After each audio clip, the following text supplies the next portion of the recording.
Noah, good evening. Thanks for joining us. Thank you for having me. In my introduction, I was giving a brief introduction about your story, first of all, but we will speak about that later during this interview. First of all, can you please shed some light on how the situation in your region escalated so quickly during the last 4 days? So on Saturday morning, we were awakened by sirens. We call it red color, Tseva Adom, and a lot of sirens. My husband, who grew up in the area, said it's not something usual. It's not something that ever happened before.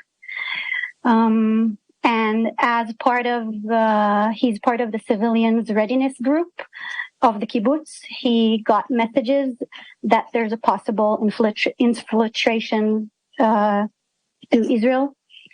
And that's when we started to understand that the situation is more serious than we've ever experienced. Okay, and we know that, and I was also explaining to our televiewers, that you passed through this terrible experience. Your husband was killed defending kibbutz. Can we go through this experience with you and explain to us how you describe this terrible experience?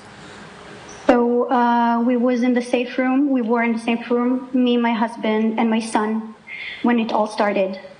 And then when he understood that the situation is more severe than what we've known before, he contacted the group of the civilians readiness group and the men in charge, and he said he wanted to join.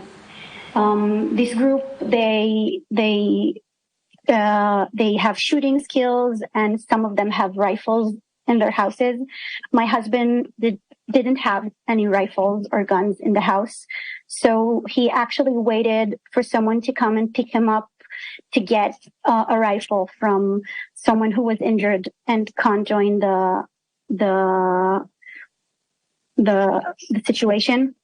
And he just left. It was about 10 a.m. I didn't think anything of it. I mean, I didn't say goodbye, or I wasn't even, he asked me, do you think I should go and help outside? And I said, yeah. I asked him, do you know what you're doing? Is it part of your training on the IDF? And he said, yes. So he just went. He sent me the last message was, I have my weapons on me. And as the day went by, I didn't receive any notice from him, any message. All the other members that were fighting were contacting their families or the members, and he did not.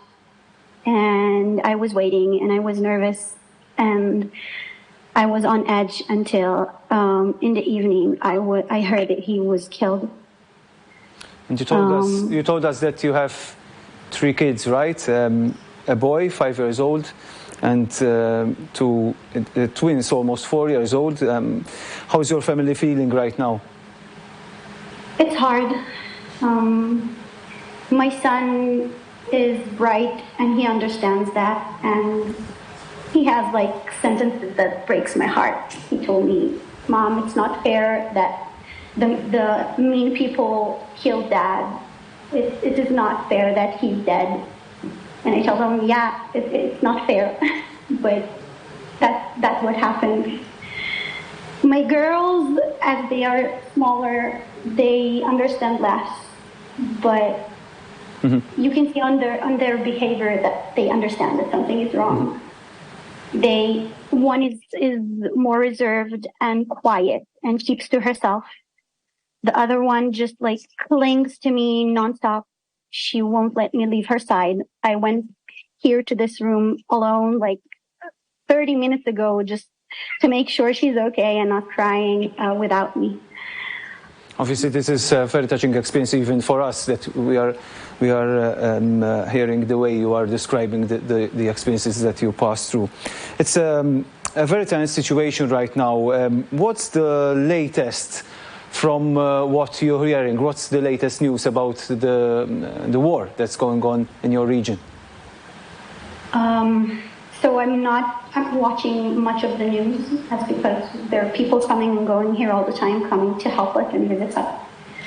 But as far as I know, they're now, our kibbutz and a lot of kibbutz on the region are now empty from people. But the soldiers are there, and people were drafted, and we're fighting this. We want our people back. A lot of people were kidnapped. I have friends who don't know where their family is, if they're even alive or dead. And we want them back. It's babies and old ladies.